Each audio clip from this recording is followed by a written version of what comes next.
Вы когда-нибудь задумывались, что происходит с переработанным пластиком? А известно ли вам о проблемах, связанных с вторичным использованием ткани?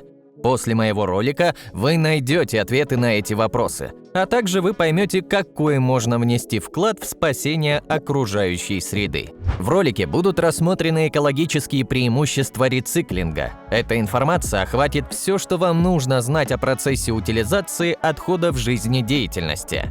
Начну я с того, что переработка – это процесс, при котором отходы перерабатываются для повторного использования. Не думаю, что кого-то этим удивил, но все же. Это означает, что материалы, которые обычно выбрасываются как мусор, могут быть использованы для создания новых продуктов. Например, стекло может быть переработано в новые бутылки, а бумага – в новую бумагу. А вот вам и загадка с юмористическим ответом.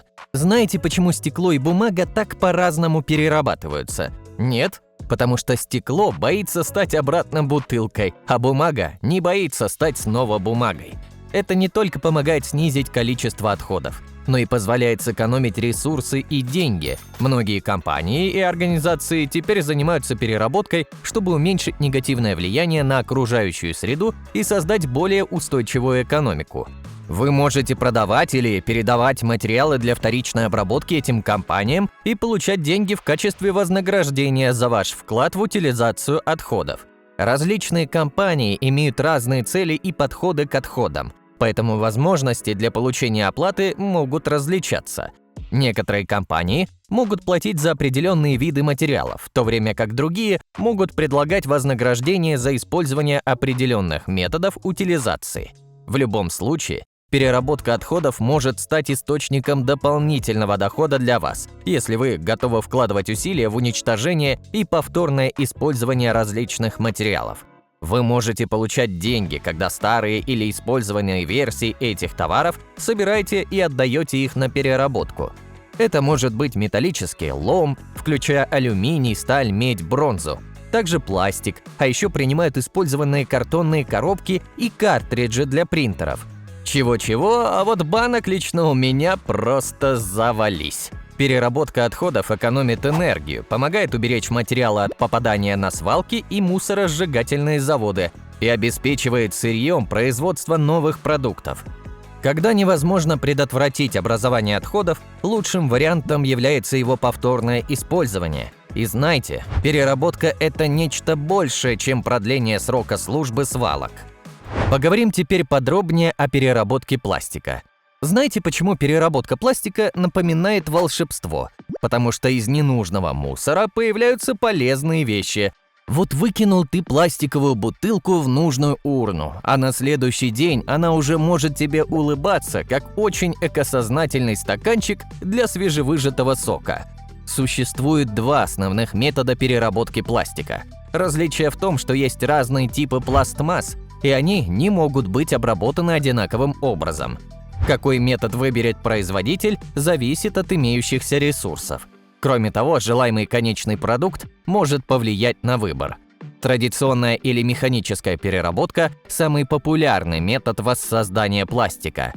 Он включает в себя плавление пластика, а затем изготовление из него полезных изделий с помощью процесса, называемого литьем под давлением. Расширенная переработка – это процесс, при котором пластиковые отходы разлагаются с помощью химикатов. Он состоит из трех методов. Материал может подвергаться пиролизу, который включает превращение пластика в сырую нефть. Он также может подвергаться газификации, при которой пластик превращается в газ, который производители могут использовать для производства энергии. И, наконец, пластик также может подвергаться химической переработке, при которой полимер превращается в мономер, из которого можно создавать ценные продукты, такие как нейлон.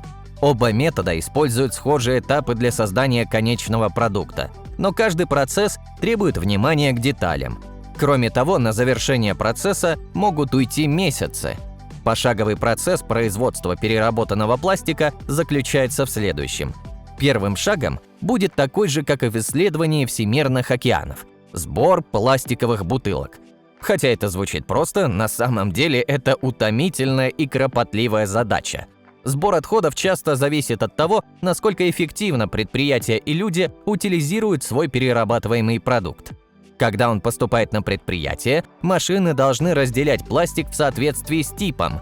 Материалы различаются по цвету, толщине и типу. Далее будет мытье или чистка пластика. При мытье удаляются загрязнения, такие как этикетки, грязь и листость, пищевые продукты, клей и другие частицы. После сортировки сотрудники отправляют продукт в измельчители. Там происходит процесс разделения на более мелкие кусочки или фасонные частицы. Далее идентификация и разделение на качество и класс. Разделение необходимо для дальнейшей обработки. Это гарантирует, что конечные продукты сохраняют превосходное качество и внешний вид. Ну и, наконец, переработчики превращают частицы в полезные продукты для производителей. Преимущество вторичной переработки пластмасс заключается в том, что она дает пластику вторую жизнь, а не просто второе дыхание. Также это снижает уровень загрязнения окружающей среды. За счет вторичной переработки материала вместо его производства предприятия сокращают выбросы парниковых газов. Для изготовления пластика требуется уголь, газ и вода, что приводит к истощению природных ресурсов. Переработка требует гораздо меньших затрат, поэтому она вызывает меньшую нагрузку на окружающий мир. Производство пластмасс требует использования сырой нефти. При вторичной переработке используется меньше ископаемого топлива. А сейчас поговорим о другом виде возобновляемого производства. Процесс переработки тканевых отходов, его необходимость и экологическая выгода в целом похож на предыдущий цикл обработки пластика. Сначала отходы собирают для восстановления. Потом также есть два способа воспроизводства – химический и механический. Только химический метод позволяет сохранить свойства исходных волокон, делая возможными неограниченные попытки вторичной переработки и замыкая цикл текстильного производства. А вот механический имеет тенденцию к снижению качества материала и ограниченному количеству раз, когда волокна могут подвергаться такой модернизации. Восстановленные ткани могут быть полностью изготовлены из натурального волокна, такого как хлопок или шерсть. Также они могут иметь синтетическую основу. Это уже полиэстер и нейлон. Во многих случаях для изготовления переработанных тканей используется смесь из синтетики и натурального сырья. Такая смесь – это как идеальное сочетание между натурально настоящим и искусственно умелым. Говоря об экологии при производстве тканей, нужно учитывать, что в процессе традиционного выращивания хлопка растение сильно поглощает воду из почвы, а также используется непропорциональное количество пестицидов и удобрений на основе ископаемых ресурсов, которые их истощают, в то время как переработка позволяет избежать этих проблем. Существует еще множество простых и креативных способов повторного использования ткани, но уже в домашних условиях. Почему старая футболка такая универсальная? Потому что она может быть как тряпкой для чистки, так и стильной постелью для питомца. Вот это истинный дуэт моды и утилитарности. Потом, если ваша старая одежда не синтетическая, вы можете сделать из нее органическое удобрение. Для этого сначала удалите все металлические или пластиковые детали, например, пуговицы или молнии. Затем мелко нарежьте их и добавьте в компостную яму на дачном участке. Там они подвергнутся биологическому разложению, образуя органические волокна. Предприятия, на которых накапливается большое количество ткани, могут повторно использовать отходы тканей в офисе. Они могут использовать их для изготовления офисной мебели и декора или альтернативных товаров. Отличные шансы, что каждый рабочий будет иметь такой оригинальный пиджачок, что партнеры по бизнесу будут просто в восторге. Еще можно делать пожертвования одежды и других текстильных изделий. Это позволяет вам помогать нуждающимся. Если на просто пожертвование вы еще не готовы, то, возможно, вам подойдет продажа ненужного вам гардероба другим людям. А еще так называемые бренды устойчивой моды иногда организуют программы ее утилизации. Например, программа утилизации Nike направлена на утилизацию спортивной обуви, срок службы которой истек. Вот бы и мой Абибас так делал, я был бы тогда на 7-м небе от счастья. Каждый день мог ходить в новых кроссовках. Окунемся теперь в процесс переработки бумаги. Первая обработка макулатуры произошла после Первой мировой войны в Соединенных Штатах. Согласно исследованию, сейчас в современном мире почти 75% бумаги перерабатывается. Переработке подлежат в основном все виды бумаги, за исключением нескольких, таких как бумажные полотенца, кофейные чашки, копировальная бумага, коробки для пиццы, крафтовые конверты, обертки от конфет, которые не подлежат вторичной переработке. Ого, да, вот так список неподвластных переработке материалов. Почему бумажные полотенца и кофейные чашки не могут пойти на переработку? Наверное, потому что они решили, что не хотят быть переиспользованными и предпочитают оставаться в бумажном мире кафе и кухонных приключений. Видимо, они просто не готовы стать вторичными поп-звездами в мире рециклинга. Переработка бумаги – это такой же огромный и длительный процесс, который включает в себя ряд этапов. В нем также присутствует сбор, транспортировка, сортировка, переработка в пригодный для использования материал и изготовление новой бумаги. Переработка состоит из следующих этапов. Производство целлюлозы, в котором бумага превращается в кашицу, затем полученная суспензия или пульпа должна быть надлежащим образом очищена от всех видов загрязнений. На этом этапе чернила удаляются с волокон бумаги. Далее для окрашивания добавляют химикаты для удаления цвета. В результате этого процесса получается коричневая бумага. Для производства белой бумаги добавляют кислород и перекись водорода. Изготовление новой бумаги – это последний и завершающий этап воспроизводства. Здесь целлюлозу снова взбивают с древесными волокнами, чтобы сделать ее более гладкой и прочной. А мы ее опять потом в принтер и, собственно, круг замкнулся. Экологический аспект переработки бумаги состоит в следующем. Как мы все знаем, деревья используются для изготовления данного сырья. Таким образом, чем больше бумаги перерабатывается, тем меньше деревьев будет срублено, а также при производстве бумаги из деревьев расходуется больше энергии, чем при переработке бумажной массы.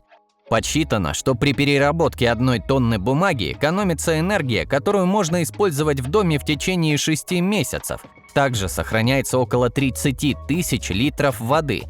Ну все, я нашел золотой рецепт. Просто надо разорвать все ненужные бумажные документы и сделать из них энергосберегающий коврик под кровать. А если ваши друзья усомнились в том, на что годится переработка бумаги, просто скажите им, что эти 6 месяцев душевного спокойствия за счет экологии. Переходим в цеха восстановления с более высокой температурой. Будем возобновлять к жизни легкий металл беловатого цвета. Он третий по распространенности, встречающийся на поверхности Земли. Как вы поняли, это алюминий, один из наиболее часто перерабатываемых материалов. Некоторые люди говорят, что переработка алюминия – это как сказочное приключение. Начинается с лома, проходит через сортировку, а когда ты думаешь, что уже видишь свет в конце тоннеля, тут понимаешь, что эта плавка только началась. Немного подробнее расскажу про процесс плавки металла. Очищенные и измельченные кусочки алюминия помещаются в печь, где расплавляются. После этого в него добавляют химические вещества для получения нужной консистенции. По итогу этой процедуры все загрязнения всплывут вверх. Этот слой называется окалиной. Он удаляется с помощью специализированного оборудования. Далее металл помещают в печь для выдержки. Это оборудование, в которое подается расплавленный материал. Там жидкий алюминий превращается в слитки. Печь наклоняется и разливает жидкость в различные формы. А затем они дополнительно охлаждаются. Правда ведь сказочный процесс. Тут и печь, и зелье, и волшебство. Одним из самых поразительных свойств алюминия является то, что его можно перерабатывать бесчисленное количество раз, без потери качества. Это универсальный металл. При его вторичной обработке расходуется гораздо меньше энергии по сравнению с производством нового, значительно сокращая выбросы парниковых газов, что благотворно сказывается на окружающей среде в целом. Это, в свою очередь, уменьшает глобальное потепление и резкое изменение климата. И опять же, поскольку он постоянно перерабатывается, добыча этого металла может быть значительно сокращена, что предотвращает истощение ресурса. Переходим к самому интересному и волнующему этапу ролика. Как же можно заработать на вторсырье? Существует несколько способов бизнеса по переработке отходов. Вот некоторые из них. Можно просто заняться сбором материалов. Начните с сортировки вторсырья, такого как бумага, пластик, стекло или металл. После этого его можно продавать переработчикам или заводам, которые занимаются производством товаров из вторичных ресурсов. Бизнес также можно сделать на производстве товаров из отходов. Это занимательная и весьма перспективная отрасль, которая сочетает в себе решение проблемы мусора и создание экологически чистых и новаторских продуктов.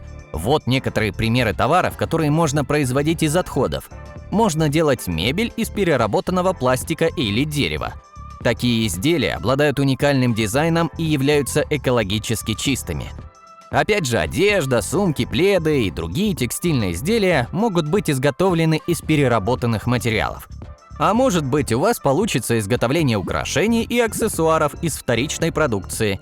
Бижутерия из переработанного стекла, пластика или металла может быть популярной у покупателей, ценящих экологически чистые товары.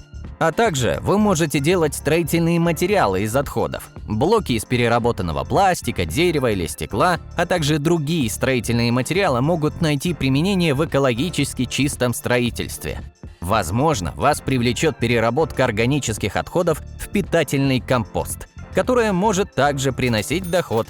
Вы можете продавать полученный грунт для удобрения почвы или использовать его для собственных нужд. Ну а в случае, если вы обладатель технологии переработки отходов, вы уже можете зарабатывать, предлагая услуги для других компаний или частных лиц. Помимо этих способов, есть и другие возможности заработка на рециклинге. Главное – это наличие идеи, желания и знаний о том, как правильно и эффективно преобразовывать отходы во что-то полезное и прибыльное. Ну а завершить ролик хочется такой мыслью. Переработка необходима для защиты окружающей среды от загрязнения и выбросов парниковых газов. Несмотря на то, что все больше людей увлекаются данной проблемой, есть еще те, которые недостаточно знают о вторичной переработке. Я думаю, что после просмотра этого ролика таких людей станет меньше. Спасибо за просмотр, подписывайтесь на канал и ставьте лайки этому видео, если оно было полезным и интересным, и до встречи в следующих видеороликах. Пока!